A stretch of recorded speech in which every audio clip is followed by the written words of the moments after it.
Ya estamos de regreso a través de EduMás Televisión, desarrollando todo el contenido de Viva la Mañana. Una mañana viva, color azul, porque el azul nos da tranquilidad, nos da armonía. Tenemos un arquitecto aquí, profesor, que también sabe de colores. Oye, pero a propósito estamos en una combinación cruzada, mira. Tengo negro arriba yo y azul abajo, y tú lo contrario. Y realmente es porque vamos a jugar con los colores también, porque hoy tenemos una interesante participación de un arquitecto que es experto en hacer más grandes los espacios, transformar. Porque ahora más que nunca se necesitan espacios dedicados para estudiar, para el aprendizaje, y por esto hemos traído al arquitecto Omar Pérez, el cual lo recibimos con este aplauso simbólico en los estudios de Viva la Mañana. El interés es transformar espacios. Sabemos que ahora tenemos el gran desafío que tenemos pocos espacios y debemos dividirlos, debemos transformarlos para llegar a la meta, que es conquistar lugares dispuestos, por ejemplo, para estudiar, profesor. Así es, pues bienvenido Omar a compartir este set con nosotros, estos breves minutos para nosotros llevarle las informaciones a nuestra teleaudiencia.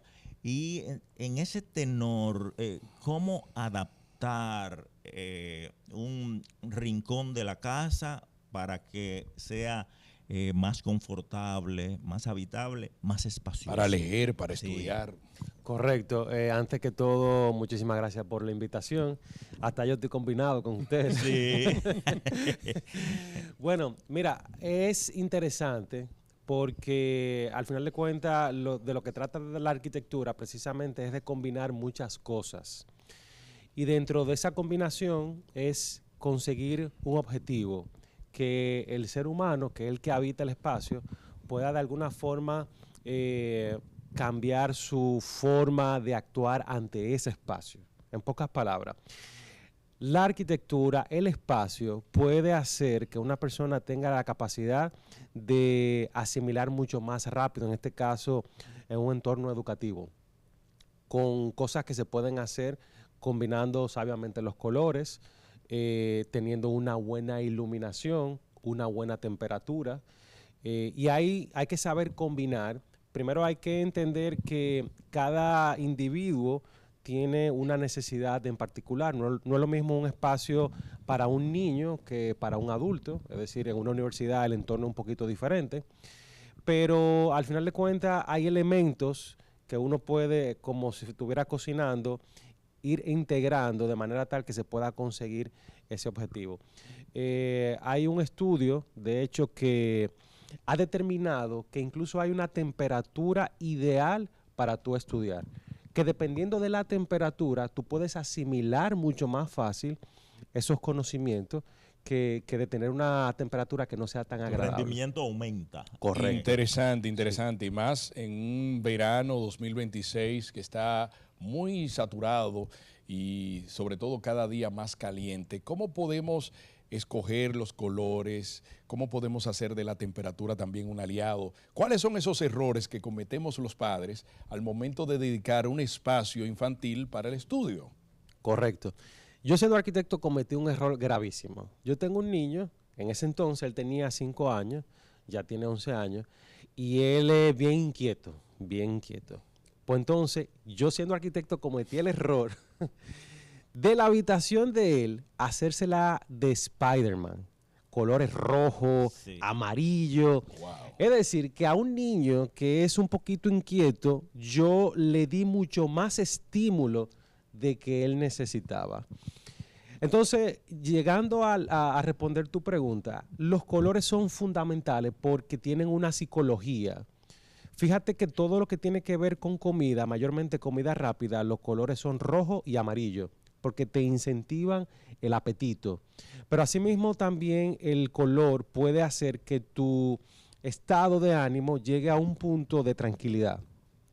En ese sentido, los colores fundamentales para eso son los colores que te evocan a la naturaleza, como el verde, colores suaves, el azul que de alguna forma te da esa tranquilidad que tú andas buscando, pero es saberlo combinar.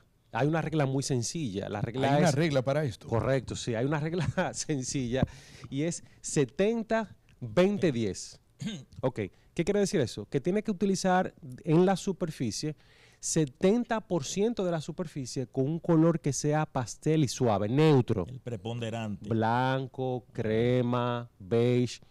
Un 20% con un color que te estimule, por ejemplo, como el verde, por un color suave, que te evocan a la naturaleza.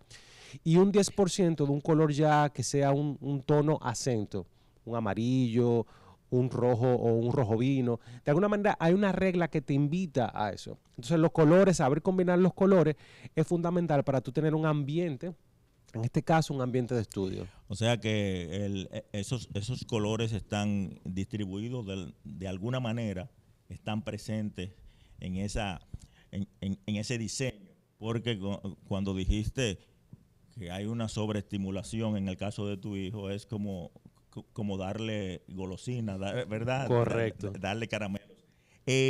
Con respecto a la iluminación, o sea, ¿cómo nosotros podemos aprovechar la mejor iluminación? Y ustedes son expertos en eso, en crear focos de luz dentro de las habitaciones. ¿Cómo podemos aprovechar esto para, en el caso ahora de las vacaciones, ya sabemos que si hay más luz, entonces mantiene más despierto, lo despierta más temprano a los muchachos? ¿Cómo balanceamos eso? Mira, el tema de la luz es todo un mundo, porque no solamente es la cantidad de luz, sino la temperatura de la luz. Por ejemplo, el ser humano está sincronizado biológicamente con la luz del sol. ¿Qué quiere decir eso? Que cuando de alguna forma hay bastante sol, tú te sientes activo. Sí. Si está nublado, tú te sientes como medio apagadito.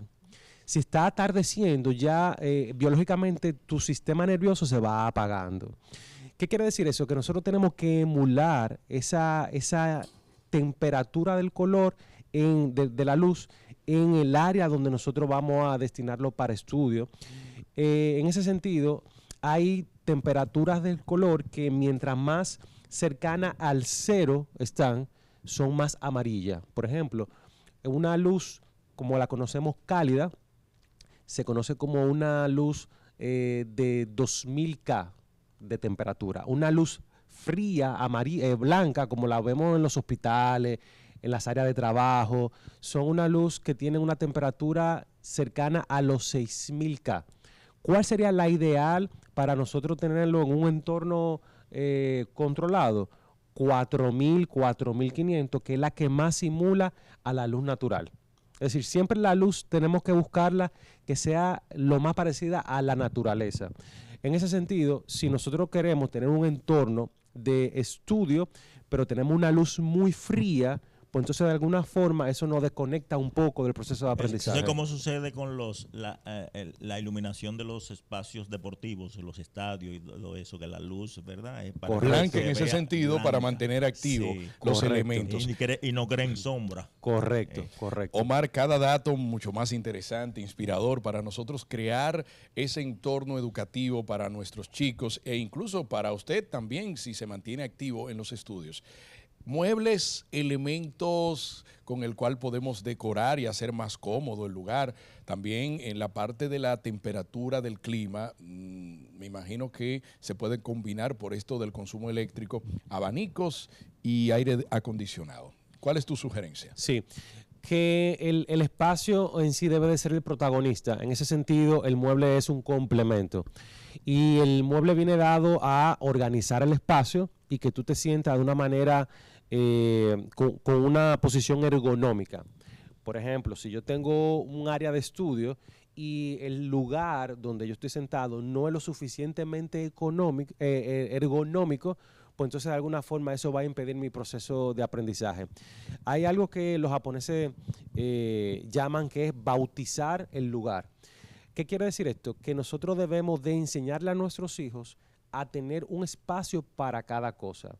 Porque dentro de ese orden, en el proceso de aprendizaje, va a ser, es decir, una habitación ordenada es una mente ordenada. Entonces no es lo mismo tener un ambiente caótico en donde yo tenga estantes que sean abiertos, donde vea muchos estímulos, si el niño está ahí donde vea su juguete, porque va a estar estudiando, pero va a estar viendo sus juguetes, sino que pueda tener un espacio con estantes abiertos, pero al mismo tiempo estantes que persigan ese orden, de alguna manera que no puedan o que no permitan que el niño se distraiga en el proceso de enseñanza. Para esto el baúl sería una buena opción. Sí, correcto. Estos estantes que tienen gaveta, ¿verdad?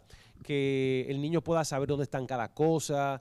La temperatura ideal, idónea, es una temperatura entre 22 a 24 grados. Nosotros vivimos en un país bastante caliente. Si tenemos aire, tampoco es que lo vamos a poner a 16 grados, porque tampoco es lo ideal. El cuerpo, buscando equilibrar la temperatura, gasta energía, y una energía que necesitamos para el proceso de estudio. O sea, en el caso, por ejemplo, de varios niños en una habitación pequeña, puede ser un aula de estudios o puede ser en el hogar. ¿Cómo nosotros hacemos esa magia desde el punto de vista de la arquitectura para que ellos se sientan que no están atosigados ahí?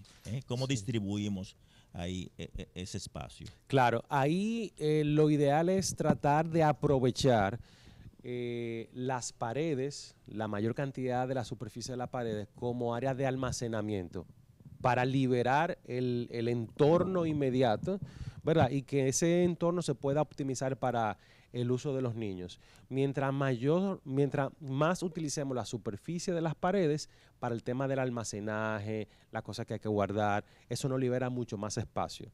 Claro, la arquitectura por sí sola no lo va a hacer todo, es un proceso integral, ¿verdad? En donde quizás en la parte académica tiene que haber una voluntad de no sobresaturar quizás el espacio, porque va a llegar un punto en donde la arquitectura ya no puede más. Sí. Entonces, ahí hay que saber combinar esas dos cosas. El diseño juega un papel ahí. Correcto. Hablemos de diseño, hablemos de creatividad, hablemos cuáles elementos se pudieran implementar sin saturar, pero que no pasemos desde el ejemplo que dijiste de Spider-Man, todo esto, a no tener nada, eso que le decimos minimalismo, pero que muchas veces comunica poco. Sí, claro. Es interesante eso porque hay tendencias, ¿verdad? Hay tendencias que se ponen de moda. En el caso del minimalismo, es una tendencia básicamente para espacios que son más neutrales, más equilibrados.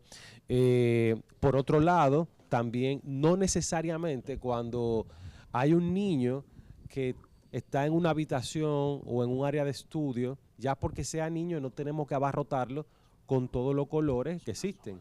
Es muy típico el hecho de que cuando hay un espacio destinado para un niño, le ponemos verde, amarillo, rojo, porque es un niño. Entonces ahí llegamos a cometer el error de sobreestimular ese espacio.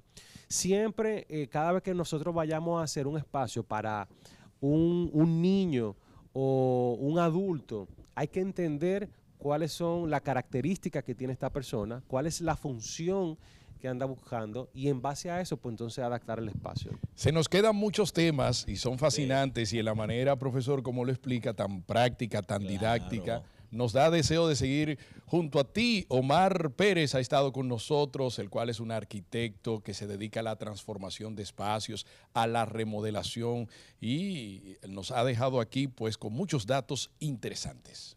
Así es, y sería bueno pues entonces que nos dé una referencia final de dónde se te puede contactar. Claro que sí. Claro, me pueden encontrar en las redes sociales como Omar Pérez Bell, así de sencillo. Ahí me pueden... Omar Pérez Bell. Omar Pérez Bell. Ahí me pueden encontrar y estamos a sus órdenes para seguir la conversación. Ah, pero yo excelente. Él es hermano de Juan José. Sí. Sí. Hermano de Juan José, de mi exalumno y cronista deportivo. Sí, así. Sí.